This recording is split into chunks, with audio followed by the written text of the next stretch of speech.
The program is called Wildlife in Missouri, being presented by Missouri Department of Conservation Agent Ben Bardot and Corporal Lexis Wilson. Agent Bardot grew up near Lawndale, Missouri. He earned a bachelor's degree in wildlife conservation and management with a minor in forestry from Missouri State University in Springfield. Ben worked at the August A. Bush Shooting Range and Outdoor Educational Center in Defiance, Missouri, before being accepted into the Conservation Agent Training Academy. Shortly after graduating from the academy in the fall of 2019, Agent Bardot accepted his first assignment as Conservation Agent in Mercer County, located in the northernmost part of Missouri on the Iowa border. In January 2021, he accepted his current position as a Jefferson County Conservation Agent. In addition to being closer to his home and his family, Agent Bardot appreciates the natural resources of Jefferson County. When not on the job, Ben is a hunter, an angler, and enjoys hiking Jefferson County's incredible glades, Valley View and Victoria. Agent Bardot serves the citizen of Jefferson County alongside Corporal Lexis Wilson. Having been born and raised in Rolla, Agent Wilson's passion for Missouri's natural resources and the outdoors began at a very early age. Lexis grew up in a family of hunters and fishers and has always enjoyed being outside and camping. She earned a Bachelor's of Science degree in Criminal Justice from the University of Missouri, St. Louis, and following her completion of the Conservation Agent Academy in 2014, she served as a conservation agent in St. Louis County before being assigned to Jefferson County in August 2015. Her experience also includes working 2 years in the Conservation's Protection Division. Agent Wilson's favorite aspect of Jefferson County is what she calls its Ozarky feel. Yeah, I've heard that word for several years. Forgot about that one. I like that word. The terrain, the resources, and the friendly, laid-back attitude of the county's people all remind her a lot of the area where she grew up in Raleigh. She loves the freedom and variety of her job. In her spare time, Agent Wilson enjoys singing and, of course, fishing. Agents Bardot and Wilson are here today to share their knowledge about bear and elk populations in Missouri, as well as chronic wasting disease, the upcoming hunting and fishing seasons, and paddlefish snagging, and a few other things that they've said to me when they came in. Please join me in welcoming Agents Conservation Ben Bardot and Lexis Wilson.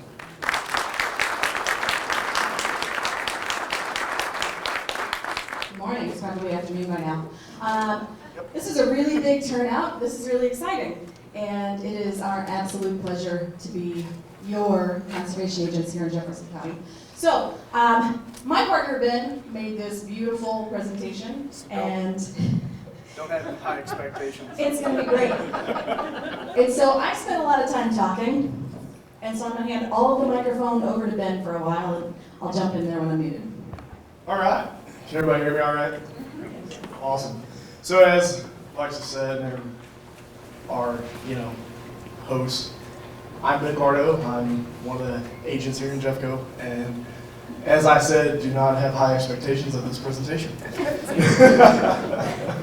We will have a time for questions and stuff at the end, but if something's just burning, feel free to ask. All right? So I'll get started here. Our topics of discussion today are going to be paddlefish snagging season, spring turkey season, CWD, elk, bears, and then hot topic, mountain lions. So we'll just get right into it. So the paddlefish snagging season this year is going to be starting March 15th. Regular paddlefish season will end April 30th, and that's for any of the Merrimack River or Truman Lake, all the big lakes and stuff like that. On the Mississippi River, it goes till May 15th, and then there's another season in the fall on the Mississippi River. The daily limit for spoonbill or paddlefish is 2. You can have a possession limit of 4, so you can go out on the 15th, you can go catch your 2. They've got to be 32 inches at least, unless you're on some of those bigger reservoirs, then they got to be 34. And then the 16th, you can go out and catch 2 more. But after that, unless you eat one, then you're done. So, anyway, the way that in case anybody's wondering, the way a paddlefish is measured is from the eye to the fork of the tail. So you don't measure the big spoon out in the front. That part doesn't count. So anyway, so that's kind of the gist of paddlefish. Most guys that go out snagging or whatever, you use a really kind of a shorter, thick rod to throw that hook out and try and snag them during water. So it's a lot of fun. It's something that I've gotten to experience once. Didn't catch any, but it was still fun. All right, so next is going to be spring turkey season. This is one that is my favorite. I am ate up with turkey hunting. So this year, the youth season is going to be April 1st and 2nd, and no, that's not an April Fool's joke. It actually is. Regular season is April 17th through May 7th. And this is just, like I said, this presentation is just kind of informative. For spring turkey season and everything, that first week, I don't know if how many people in here are familiar with turkey hunting, but you can only kill one turkey. It's got to be a male turkey or have a visible beard. And so that first week, like I said, you can only kill one. Now, the next 2 weeks, the second and third week, you can kill your second turkey if you killed the first one in the first week. But if you don't kill one in the first week, then you can kill two that second and third week, but not on the same day. So clear as mud. Yeah. All right, cool. Call us if you forget. Yeah, so that's something I should have done, was put our names and numbers at the end of the slideshow, but I forgot.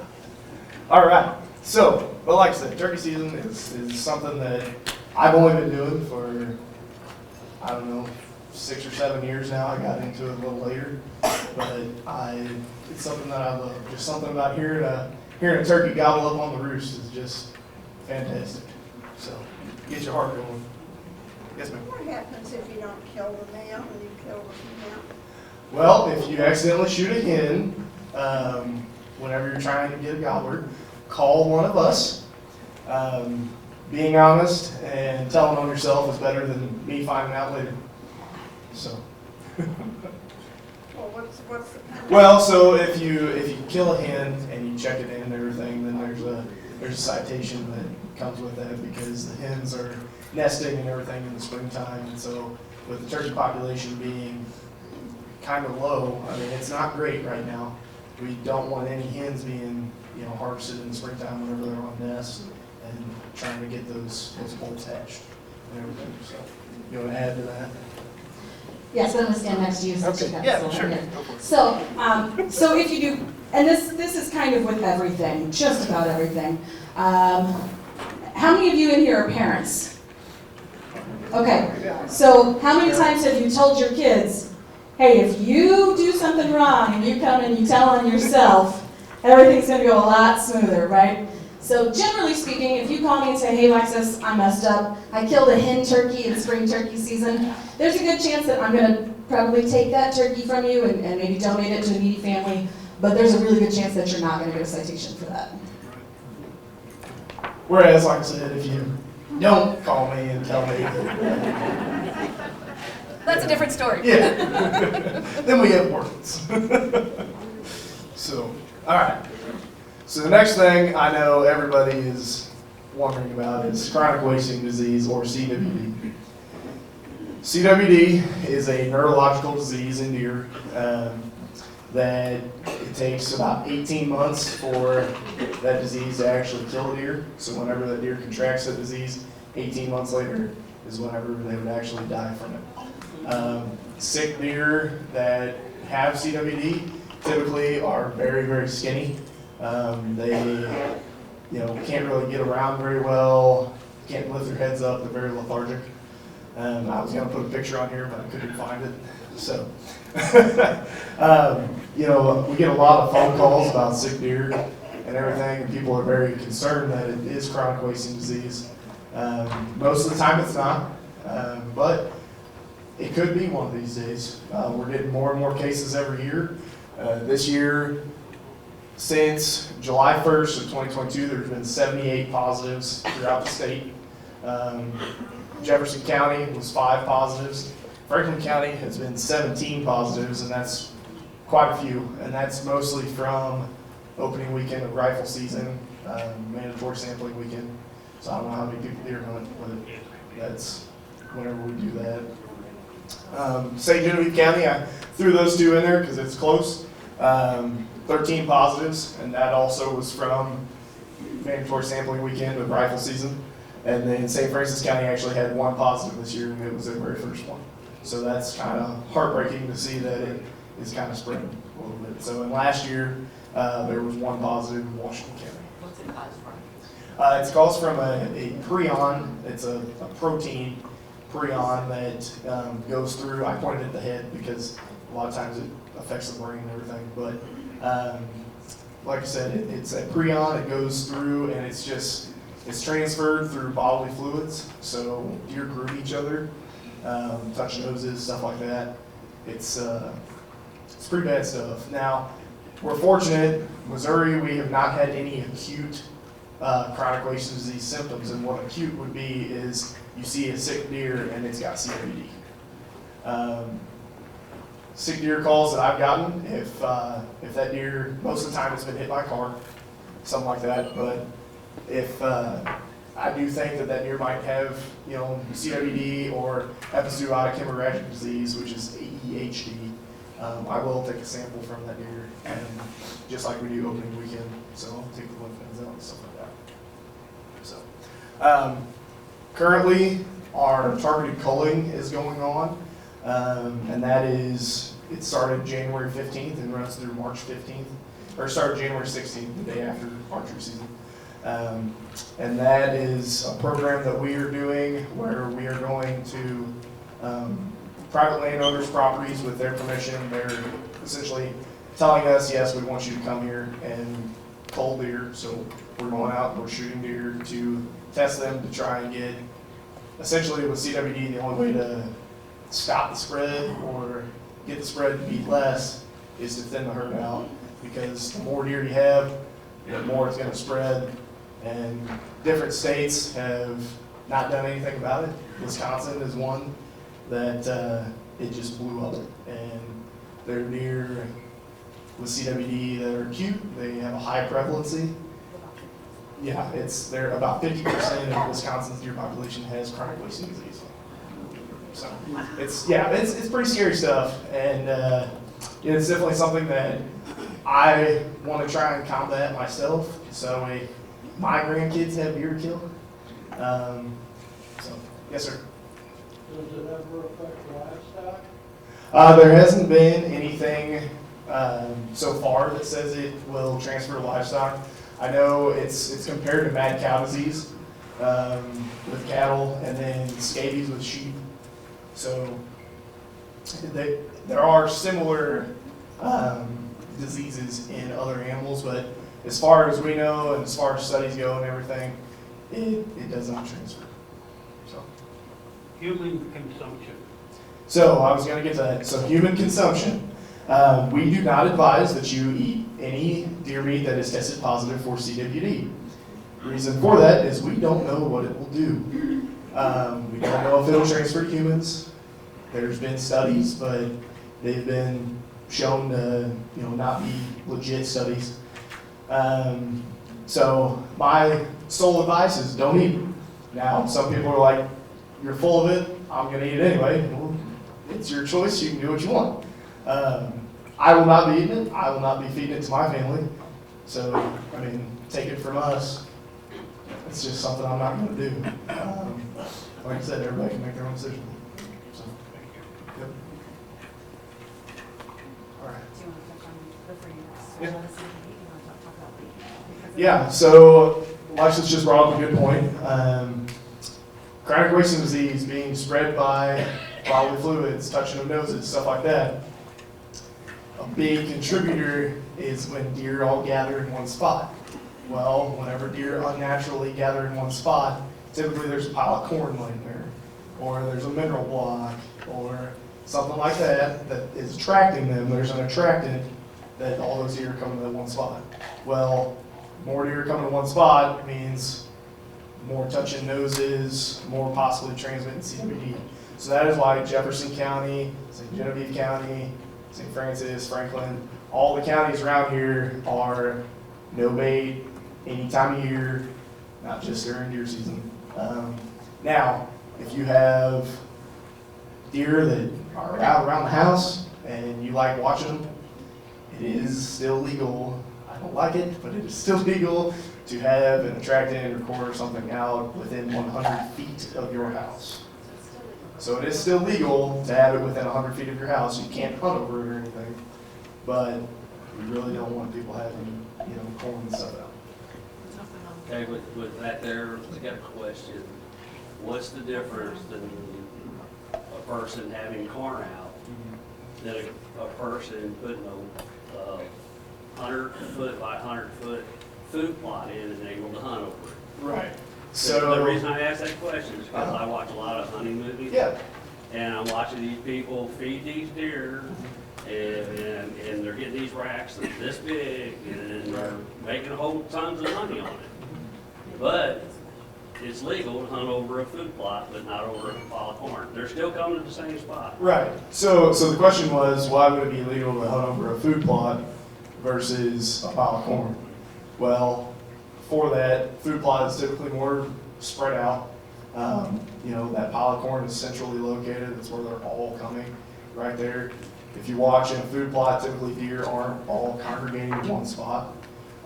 So that is, that's why we're still allowing food plots and everything, essentially, because the deer can spread out even more.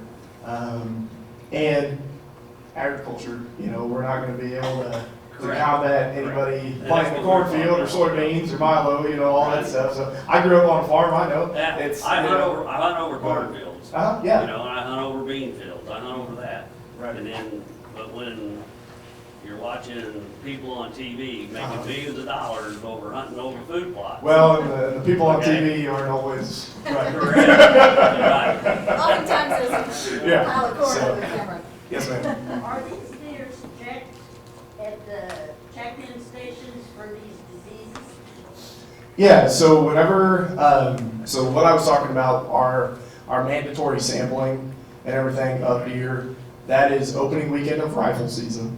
And every deer that's killed opening weekend of rifle season is supposed to be taken to a check station to get samples taken. Now, outside of opening weekend of rifle season, it's up to you. It's voluntary. Me personally, if I kill a deer during archery season, and we had a positive in Franklin County from this past season, a guy killed it in archery season, got it tested, and sure enough, it tested positive for CWD. So if you're, if family, friends, whatever, are archery hunters, not just hunting during rifle season, there's different sites that people can take and get samples taken and everything of their deer. One of those sites, the most local one, would be at the Festus Crystal City Conservation Club out off Highway 61. And you can also take them to the offices, so you can take them to I know for sure you can take them to Bush Wildlife, I think Powder Valley as well, to get samples pulled. Yes? The CWD's been in the state of Missouri for what, at least a decade now, if not longer probably. Do we have any statistical evidence that shows its effect on our deer population? Yeah, so I didn't put any of the, statistics in there and everything because I'm not a biologist. I mean, I've got a biology degree, but I've been doing this for 4 years. So, but yes, there are statistic evidence and everything of it. Now it's definitely more prevalent up north where it started, up in Macon and Linn counties. So I mean, it shows, and I think the first positive in the wild up there was in 2011 and 12. And then Franklin County, the first positive was in 2015. Jefferson County, I think it was the same, 2015. St. Genevieve County was a little bit before that, like 13 or 14. So, I mean, there's definitely the evidence out there. To get actual numbers, it is all online on MDC's website. So, mdc.mo.gov. And there's a search bar, CWD, and it pulls all of it up. Was the disease introduced, or is that just a natural deer disease? So, I personally don't really know. A lot of people say that this prion lives in the soil, so it may have just been a matter of time. As far as we know, it was not really introduced. The first case was found in captive deer, and that was what was up in Macon and Lynn County and stuff. So it could have been that a deer came in from a different state to that big game hunting preserve, and then they got out or whatever and spread like that. So it very well could be introduced, and then some people's idea, like I said, is that it's actually in the soil. So. I have a question. Have you increased the deer, permits in Jefferson County? Yeah, so I was gonna touch on that real quicker. So this year, so this coming fall and everything, we actually do have 2 more seasons that will be rifle seasons I know. So there's gonna be 2 more seasons. So there's gonna be an early antlerless season, so an early doe season in October, and then there's gonna be an actual CWD or chronic wasting disease season, which it'll start the day after regular rifle season, and it goes through that weekend. So it's going to be an extra 5 days of people can I'm happy to hear that because in our neighborhood, we had 2 sets of triplets. Yeah. Oh yeah, and that's the other thing is feeding deer in neighborhoods and everything. Those does know where they can go and get a good meal. So I mean, if they're dropping triplets and twins and stuff, that's where they're gonna go. So they love hostas too. You love hostas. Oh, you know that. My mom had some. So all right. So anybody else that has any CBD questions? Like I said, we'll have time at the end. I just kind of want to get things rolling a little bit. So all right. If somebody brings a deer in and it has positive, do they get to keep it or do you? Okay, so that's a good question. I know I said we'll wait till the end, but that is a good one. If somebody does bring a deer in and does test positive, we will contact that individual, and then they have the choice. They can either say, yeah, you can come get the meat, and then whenever that happens, that meat is taken to Columbia, Missouri, and incinerated. In order to kill that prion, it's got to be at like 1,000 or 1,200 degrees Fahrenheit for several hours. Yeah, it's crazy to have to actually kill it. So now, if that person, I had a guy last year tested positive, and he's like, I'm gonna eat it. Okay, that's your choice. So, all right. I was wondering what happens if you hit a deer with your automobile. It's pretty common. Yeah. Are you supposed to report that? So if you hit one, and the question was if you hit a deer with your car, and do you have to report it? You don't have to report it unless you want to keep it. So if you're going to keep that deer to cut up and have for yourself, then you need to call Lexis or I, and we'll write you a tag for it. You can also call Jefferson County Sheriff's Office, and they can write a tag. All right? All right. Okay. Next. Elk. Something that's really cool. It's fairly new. So I don't have the updated population right now because they actually just finished. I was told they just finished the population study yesterday for this year. So this is last year's data, and I actually emailed the elk specialist this morning, and this is what he sent me. So as of last year's survey, we had approximately 260 elk in the state. That's not including any calves that were born last year. So they're thinking that with calves born and everything, mortality rates, I would assume, or I would guess that the population has gone up just a little bit. The goal for the population is 400 to 500 elk, and that's going to be in our core elk zone. So like Shannon, Reynolds, Carter, down in the southern part around Peck Ranch. That's where this all started. As far as the hunting seasons and stuff go for elk right now, we've had 3, and we've allotted 5 antler tags per season, and that's a draw system. So you put in the lottery, get drawn, and then you get to go hunt. Of those 15 tags, there's been 13 filled. So the first year, there were 5 bulls killed. Everybody got a tag. Second year, everybody got a bull. Last year, there were only 3 that actually filled their tags. So this past year, we actually did have 2 individuals that got drawn and didn't get anything.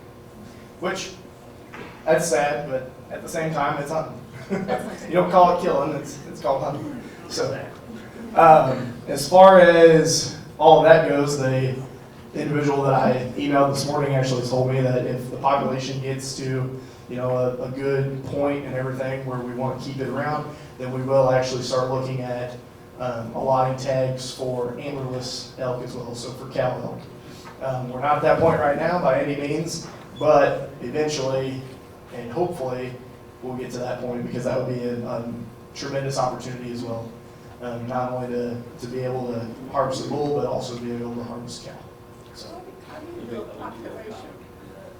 Yeah, so the population study, the question was, how do you do a population study? So a lot of times they're flying in airplanes and stuff and just counting, herds and stuff like that. Yeah, it's tedious stuff. Other times they're driving around on the road. And we've got some that have GPS collars and everything, so we know where they're at and everything like that. Not all of them, obviously, because we don't have everything collared, but it's definitely, like I said, I'm not the biologist, but they know how to do it. So, but no, it's tough work. They get out there and find it. But I was just gonna say, because it's such a small population, I mean, they're not gonna do that the same way with deer, because we have hundreds of thousands of deer, whereas we have 260 elk. So it's a little easier to do that kind of study, and it's still just an estimate. It's a pretty close estimate, but like Ben was saying, they may not see every one of them, and so it's not gonna be an exact number. So they stay in herds, that's right, they don't branch out. Typically, yeah, so typically the elk will stay in a harem or a herd. The bulls and cows will definitely be separated out whenever it's not mating season, when it's not the rut and everything. With them, similar to deer. I mean, bucks and does don't constantly stay with each other all the time. But yeah, so the population studies and everything, it's not exact, but it's an estimate. So, and that'll be, I've got some bear stuff coming up too, and that's another thing that, we have an estimation of the bear population in Missouri. So, yes, sir. Can elk get chronic wasting? So, good question. Can elk get chronic wasting disease? So far in our herd, we have not had any elk have chronic wasting disease. Now, something that is prevalent in elk, not in our herd, but out west and in Kentucky and stuff, which is where our elk came from, is something called brainworm. And whenever they get brainworm, it gets in there and they just kind of stand there and they just look at you. They don't run, they don't do anything. It's there. Eventually it kills them. But it's something that elk do tend to get. Now, chronic wasting disease, I know we're kind of backtracking a little bit. Mule deer out west do get chronic wasting disease. So with elk also being cervids, and I'm getting super biology on you, but with elk being cervids and everything, I would see that there might be a possibility. I don't know, but I know that mule deer and whitetail deer both do get chronic wasting disease. Is that your question? Did we used to have elk in Missouri? Yeah, so the question was, that we used to have elk in Missouri? Yes. Elk were prevalent in Missouri, and due to market hunting and stuff in the late 1800s, early 1900s and everything, they were wiped out. So with that and everything, and same thing with bears. I mean, the bear population was super, super low. They thought there were no bears left in Missouri. Well, there were no elk left in Missouri that we know of. So the elk population that we have now, like I said, actually came from Kentucky. And the first ones we got 2011. And those were released there on Peck Ranch, which is down in Shannon County. So, all right, now, those things. So, yes, they look cute and cuddly. Don't touch them. So the American black bear, and I'm going to let Lexis talk now because my throat's dry. I'm gonna let Ben click because that'll click. All right. So we have black bears in Missouri, and And like Ben said, we used to have black bears in Missouri, and due to market hunting and such in the late 1800s, early 1900s, they were wiped out. We have not introduced them. They are all moving up naturally. And so, here in Jefferson County, I've been here, July will be 8 years for me here in Jeffco, and every year since I've been here, we've had bears, right? And I'll never forget the first call I got 8 years ago saying, I saw a bear run through my property, and oh no kidding, when I hung up I thought, there's no way. Wait. So we have bears. So I have a little bit of a bear spiel, and John Winkleman, I saw him somewhere, he knows my bear spiel pretty well because we've given it together a lot. So we do have a growing population of bears in Missouri, and bears are territorial creatures just like most wildlife. And so as an area, most of them are down south in the Ozarks, and as those populations sort of saturate, they naturally move north. So that's what we're seeing. I guess I'll read his slides just a little bit here first before I just get on my own tangent. Let's see. Okay, so right now the population is somewhere between 600 to 1,000. And I know that's a kind of a widespread estimate. But again, talking about those estimations that we talked about the elk, not every one of our bears are collared. A lot of them are. That population is starting to grow, and so their territory is starting to spread, and so it's a little harder to get an exact number, but we're somewhere about 800. And Jeffco is good habitat. So the bears that we see wandering through here specifically, I'm going to go rogue here a little bit, so if your slides follow me, fantastic. Real quick round of applause to Ben for his slideshow that I could not get. So bear cubs tend to stay with mamas until they're about 3 years old. And then those young males, the ones that I like to call teenage boys, but the scientific word for those is subadult males, finally get kicked out when they're about 3 years old. Mama's like, go find a job. So they start wandering a little farther north. And what do young boys like?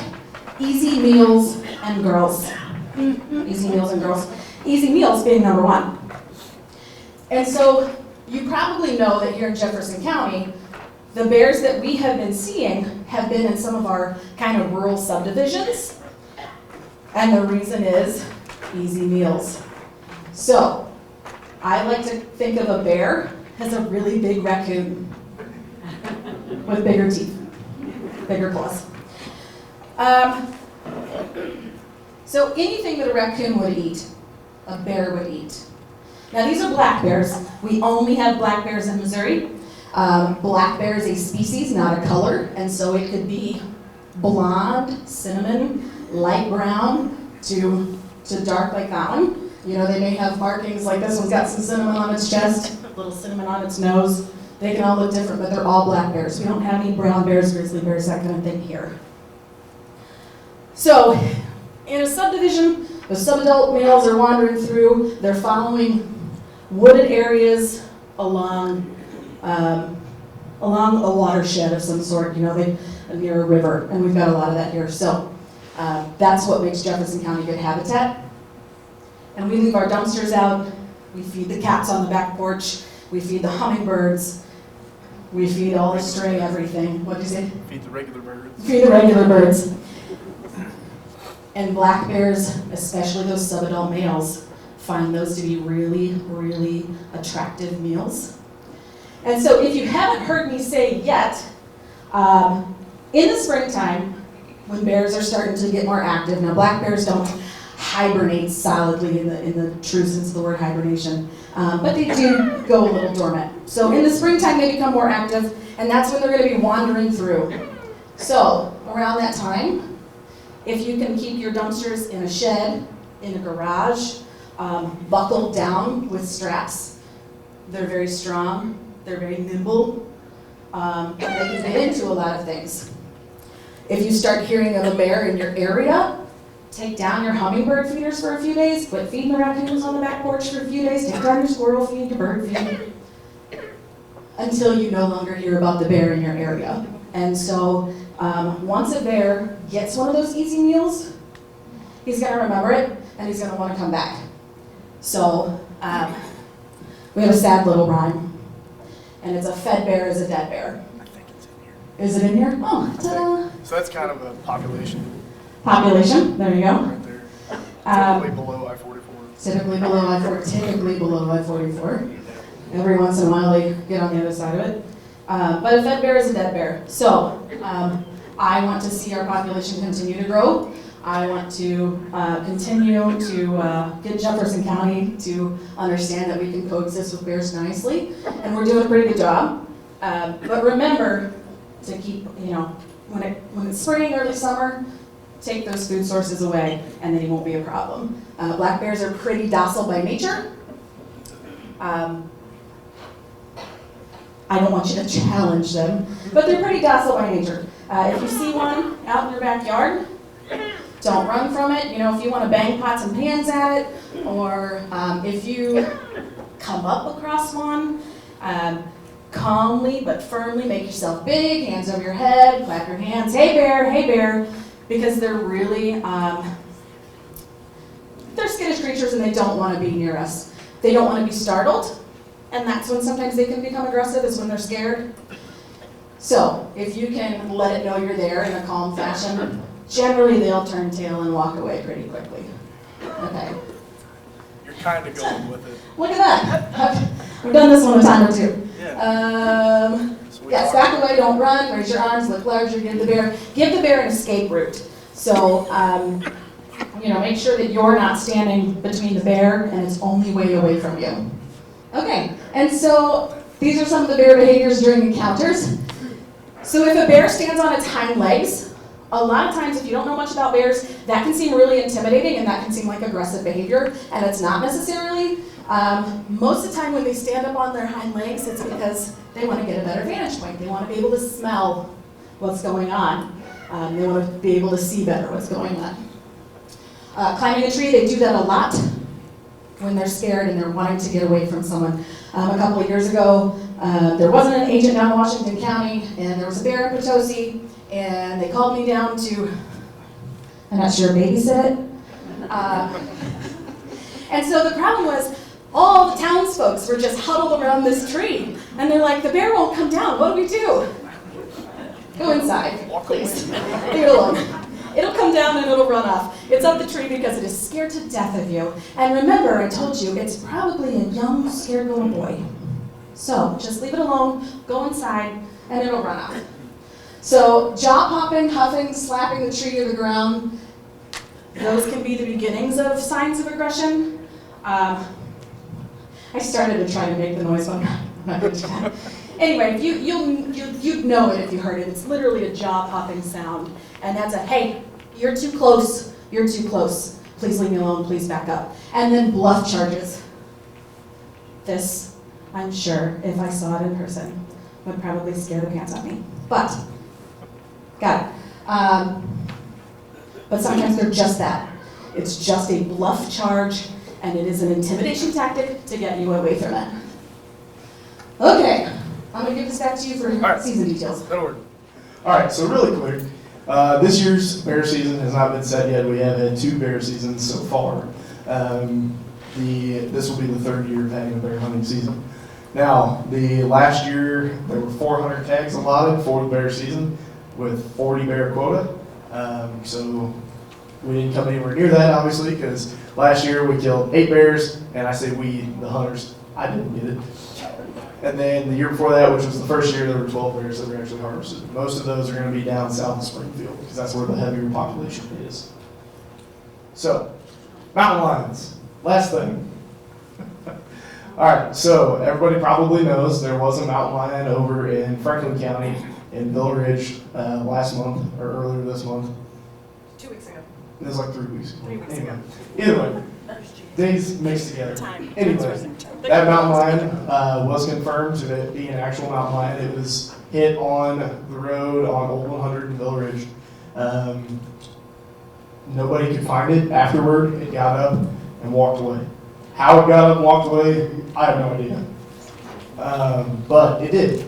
2 days later, a landowner about 1.5 miles away did find a track in the snow, because we had that big snow and everything right before it happened. They did find a track out there in the snow to verify that it was still alive at least 2 days after it was hit. I like to think that it's still alive and has moved on its merry way, but you never know. So anyway, mountain lions are large carnivores. If you see one, don't run or pet it or anything, please. Because I think it would be cool to see a mountain lion in the wild, but I also would not be super stoked. I mean, it would be cool, but I'd also be very hesitant. So, their habitat is, along river bluffs, stuff like that. They're mainly going to be going after deer, rabbits, some small game. So, that's an old number. There have actually been over, I think, 104 now confirmed sightings and reports in Missouri since 1994. So, and this is just kind of a size reference right here. We get a lot of mountain lion calls, believe it or not. Most of the time, it's a house cat. Not even kidding. So, people get them on trail cameras, they'll get them on video, stuff like that. It's typically a house cat. And the way you can tell that is using objects in the picture or in the video as a size reference. So, all right, presentation's over. I know I have one question. And we've got one question. Maybe more. We see deer in our backyard and in town in Minnesota, and 2 days ago, a doe came through the backyard, and it was limping really bad, like the right front leg was broken, and I haven't seen it since. They do sleep in that same area. So what do we do when we see one that's hurt like that?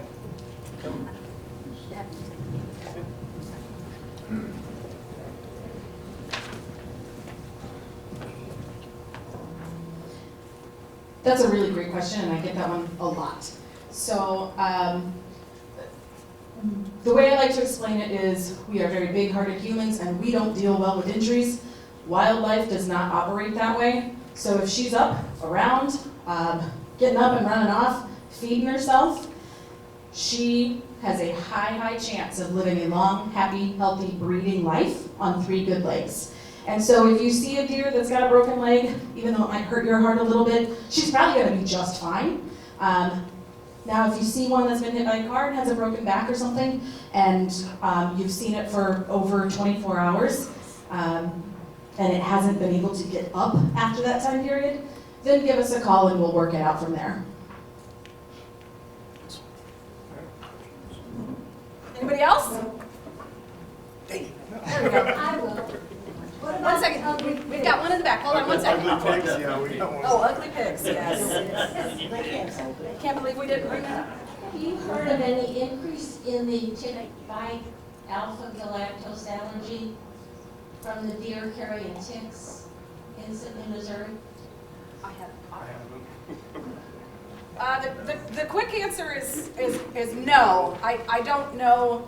I don't know what the statistics are on that. I haven't heard anything that there is an increase, but we do tick studies from time to time, and so if we get statistics on that, our biologists will put that up on the website. Also don't pet the deer, right? We've got a lot of ticks. So we had one lady looking right here. Oh, Ugly pigs. How about it, Ben? All right, so feral hogs, that's a hot topic. I probably should have put that in the slide, but we just don't have time. So yeah, they're in southern Jefferson County, like very southern Jefferson County. They're prevalent in St. Francis County and in Washington County. If you see one, call us. If you see several, call us. We do advise people if they see a sounder, which is like a herd of pigs, not to shoot them. And the reason for that is because if you shoot them, they're just going to disperse even more. So call us and then we can get a big trap set up. We can get more. All right. I was wondering, now that these bears, if you got a dog, we have a pretty large dog, will they keep a bear out of the way? Yeah, so, go ahead, what was the second part of your question? Well, it's the second question. I just wonder if a bear will go after, like, bird suet.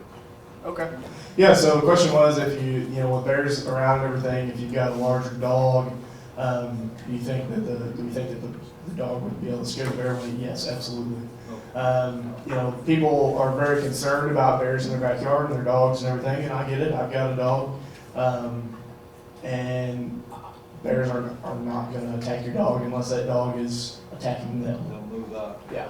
So, and as far as the second question of will bears go after like bird soot, I would say yes. I mean, soot's got a lot of molasses typically in it and other stuff. So maybe a raccoon. Yeah, yeah. So anything raccoon go after, bears probably going to go after. So, all right. I'm right back here. Where do we stand with the wild boar population? Well, as far as the population goes, I really don't know. I know last year there was around 10,000 that we trapped and took out of the population. Not in Jefferson County alone, that was statewide. In Jefferson County, there's been a couple calls, but they've been, one of them, it was a dead pig in the middle of the road, and it was in very southern Jefferson County that I took care of. And then another call was like on the Washington County border. And I actually talked to the USDA guy that went out there like 3 days ago. I talked to him. This was several months ago, but he went out there and he said they actually didn't find any. So they are. I think that they're probably in southern Jeffco, but there's not really a lot of evidence of them being in southern Jefferson County. Is it legal to shoot?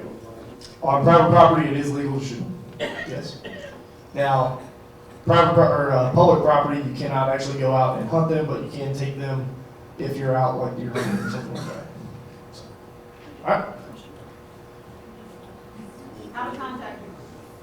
So, how to contact us? Everybody got a pen? We do have public phone numbers, and they are online, so they are on MDC's website.